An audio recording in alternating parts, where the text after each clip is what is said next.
You're watching Superskum.com. This is Carlos Reilly, and we're here with King Buzz over here. Thank you so much, man, for giving us a little bit of your time, letting us bug you with a few questions. We'll start. You're really bothering me. I can't believe it. I know, man. You know, it's like, crazy. We broke in here just to bug you, but the guy standing back there with a gun. after sound test. Real quick, to begin this, basically, this is the Melvins Light Tour. Yes. And to all the fans out there that may know the difference, what is the difference between the Melvins and the Melvins Light? The difference is that we have a different bass player named Trevor Dunn. He plays stand-up bass, and we only have one drummer, and we use smaller equipment. That's the difference. We have to make sure that doing this with the stand-up bass, people understand when they came to the show that it was something different. Okay, so we have everybody screaming at us or crying. No angry fans throwing shit at you? Well, they might do that anyway. They might do that. We're doing our best to avoid it. As far as musical inspiration, what went into the new sound for Freak Puke? Well, you know, as usual, I think we're a combination of a lot of different things that give us a fairly weird sound. You know, we try to remain as un-one-dimensional as we can. So I would say that it's like Captain Beefheart crossed with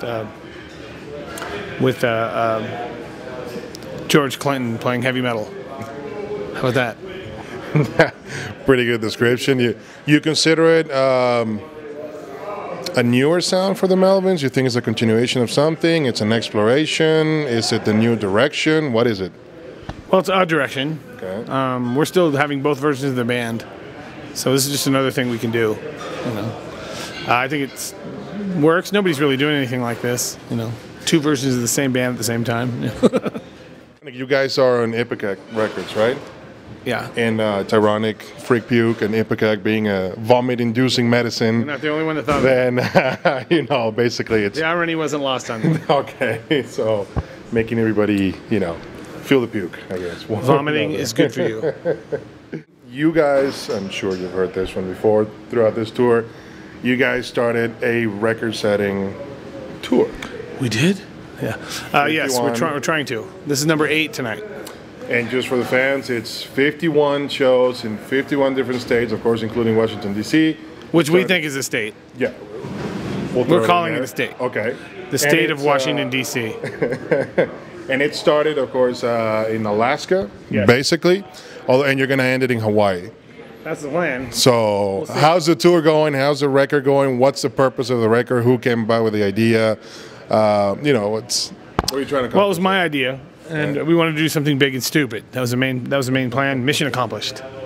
And it's a publicity stunt, really. I don't really care about playing 51 shows in a row, but you know, it sounds like a big stupid thing to do. And like I said before, it's like a Cool Hand Luke movie where he goes, "I can eat 50 eggs," and then you have to eat them. You know, so we have to eat 50 shows. Yeah, that's. What are your expectations? You're well on your way. Expectations of completing it? Well, I think we can. It's not a question that whether we can play it or not. I think we can play all the shows, no problem. It's just, you know, we'll see. I mean, it's not about being tired. That's not the kind of thing that would stop us. It would be more physical, like if we got in a car accident or something. You know? That would be bad. That would be bad on any tour. Flat tire, 20 minutes outside of town. You know? That's it. That's all the stuff that you can't control has to be pretty nerve-wracking. Yeah. Back in 2009, fire, flood, anything. You know. Well, good luck with it. I hope you accomplish it. And is it going to be truly a record? Please, whatever you are up there, help us out. You know. You're actually going to go for the record? Is it going to be pretty much? You're going to be inducted somewhere with the record? As far as we know, it will be. Oh, okay. We have to do it though. Of course, you have to complete it. We have to make it happen. Back in 2009, you had an appearance at the Fox News show Red Eye. Yeah, I've done a number of those since then, too. I know. But that one specifically, you said you liked the band by the name of Twig Burke. Yes. And here you are, touring with them. So how did that happen? Is this the first time you tour with them? How's the tour going so far? It's the first time we've done a tour with them. I mean, it's going great. I mean, we really like those guys, and so, but we had to make sure they weren't playing on the first few shows. Because since they're opening, then they would actually set the record first. We can't have that now, can we? That's true. They started the 8th, right?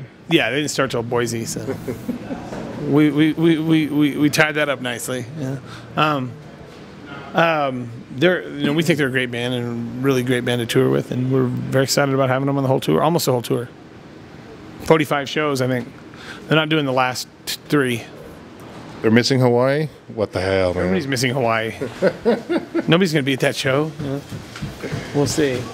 Greg Gutfeld, the host for Red Eye, of course, he's had Rob Zombie before. He's had actually, my Otters from Gwar has been there 14 times until he was kind of kicked out. Why was he kicked out? I think it was a Sarah Palin impaling joke that went in there, something that the executives didn't like it very much.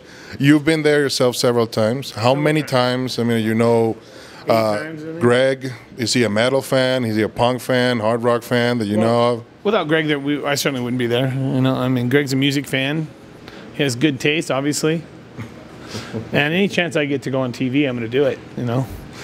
I've taken a lot of heat from people who seem to think it's a bad idea for me to do that show. And I always say the same thing, which is, well, whatever hip show you think I should be on, those people aren't asking me to do it. And so I'm a believer that I belong everywhere. Not just on whatever people think is hip, whatever that is. Yeah, or any. Live's not going to have us on there. What's hip? What TV shows are hip? I have no idea. Aside from this, of course. You know what I mean? On a Fox News level. Wow, on a Fox News level, that's. There's nobody's asking us to do that. So why wouldn't I do it? Yeah, no, I won't do it in protest. It's like, okay, first off, look, rock musicians making political statements is asinine to me. That's just ridiculous. If you're going to look no higher than rock musicians for your political beliefs, you're just an idiot.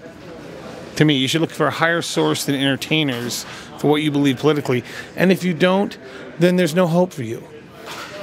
And this is a very entertaining show, actually, even though it's in that channel. But yeah, I just mean, get off my ass. Of course. I'm not listening to that crap. I'm certainly not unsolicited. I mean, if somebody has a problem with that, they can tell it to somebody else. I don't want to hear the end of that sentence. No way. Have you been invited to any other shows after those appearances? That's my point. That's it? There's no, whatever the hipsters out there who have a problem with me doing that, whatever shows that they think I should be on, well, see if you can get it done. I'll do those too. I'll happily do it. Whatever you want, But since Fox is the only one that's asking, and in particular Greg Gutfeld, because without Greg Gutfeld, I wouldn't be on there at all. He's the guy. Fox doesn't give a shit if I'm on this show. They don't care at all. They don't even know who I am. Why would they, So, of course, I'm going to do it. It's a good chance to do it, and it's a good chance for me to be a smart ass on TV. I like doing that, too. That's fun. They like me, and I'd do it every week if I could. Yeah, no, and I watched some clips, and they're pretty cool. I get to be Howard Beale, I love that. He's one of my heroes. Look it up, kids. Howard Beale. Do you generally pretty much see your share of new people coming to the shows, or is it mostly old Melvins fans, or is it just fans of some of the other bands you have connections with or that you've played for? Well, we get a tiny percentage of the people that might like us as a result of our connection with someone else, but by and large, not many. I mean, we would do tours with other bands a long time ago, like let's say Tool or White Zombie or somebody, and then we would see White Zombie or Tool shirts at our shows for a little while, but then those people grow up, and when people get to their 30s and they move on and do other things. So our audience dissipates by 20%, but we gain new people as we go. So our audience stays about the same while we get older. See? We're all getting older. Our audience, I don't care. It's fine with me. Bring it on. John Lee Hooker was an old man. He still played music when he died. There you go. The Rolling Stones get on stage. What the hell? I'm not actually. If they can do it, yes, that's. I'm not anywhere near. I don't do anywhere near as many drugs as they do. Being in the music industry, is it really hard for you to stay sober and resist, quote unquote, the temptations that are so rampant in the music industry, like most people think it is? Temptations? Where? Around every corner. I can't wait. The only problem is that they're not offering me the right kind of drugs. That's what it is. People are heroin addicts who live on the streets and alcoholics who work at a Ford factory. But by and large, entertainers, musicians, actors really are whoremongering drug addicts. That's really what they are. It's really true. I mean, they're surrounded by people who clean up their messes and make it look like it's not as bad as it really is. But when you boil it down, generally speaking, one of the biggest problems in the music industry and any industry along the lines that is involved in entertainment at all is drugs and alcohol. No question. But having said that, I don't care about that. It's fine with me. I believe you should have the ability to do whatever you want to. As long as you're not bothering me with it, I don't care. I really don't care. You know? It's a good mentality, man. I mean, it works. The problems arise when they get in your way, you know. When they start, when their activity starts affecting you, that's when they've crossed the line to me. But whatever. I mean, I have little or no tolerance for that. But I've been around that stuff forever. Forever. Yeah, exactly. And within this industry, it's impossible not to be. Exactly. Really oh, well. I'm like as rare as a dodo bird, you know, when it comes to that kind of stuff. Well, you have so many people, yeah. They don't believe it, you know. You don't drink or do drugs, not even a little, you know. No, I have no interest in gateway drugs. And more musicians are actually getting to that point, you know, that they recognize some of the things that went in the past are not the same nowadays, age, whatever factor you want to throw in there. Maybe just, hey, we need to move on, different things. So basically, a good advice, you know, for all the other musicians. Go enjoy your stuff. It's your decision, whatever you want to do. Well, my advice would be do whatever you want, and if you die, well, you know, don't say I didn't warn you. You didn't do it correctly. In your way, you know? I know one thing: I can't stop anybody from doing whatever they're going to do. No matter what I say, they're not going to listen to me, you know. So I don't even try. Why should you? There's not a goddamn thing you can do for somebody that's on alcohol or drugs. Nothing. Go ahead and give it a shot. All you do is you're beating your head against the wall. I just let it go. You're more on the side of the personal decision, of course. I can't do anything about it. Therefore, it's their personal decision. Anything about it? Yeah. I can't. Well, I didn't care enough. No, I care. I care immensely. But I'm also a realist. I understand that there's nothing I can do. You're on your trip, and I think you should be allowed to have your trip and go take it as deep and far as you want to. And if you die along the way, you know, all I can do is live my life and be a good example without lecturing anyone. That's it. It's a personal thing for you, and it's about choices as well. So yeah, that's a good one. That's a good one. I think it's a very classically liberal way to look at life. I have no interest in telling you what to do. You know. Last question, real quick. This is kind of more on the funny side of the question than anything else, because I'm sorry. As I was researching this, I couldn't stop laughing about this, but I'll bring it up in a nicely neutral way as much as possible. Suspicious, but I'll go along. Is Glenn Danzig still pissed off at you guys because you stole the T-shirt design that he stole from a movie? I don't know. I don't know Glenn. You know, we thought it was funny. I mean, it was obviously a joke. I mean, if you're going to get hacked off, that's the point of bringing it up. If you're going to get hacked off about a joke, you know, what can I do? You know, lighten up. That's all I can say. You know, we're not bad guys once you get to know us. You know, we're actually very approachable and very cool. And Glenn and I probably have a lot of things in common. Horror movies and all that kind of stuff. We like all that same crap, you know. But I can take a joke. You know?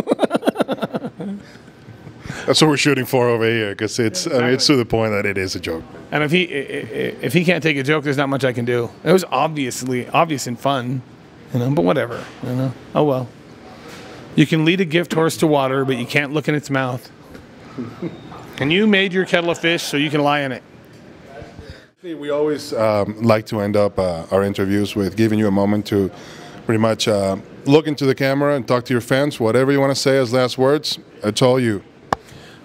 82 rules.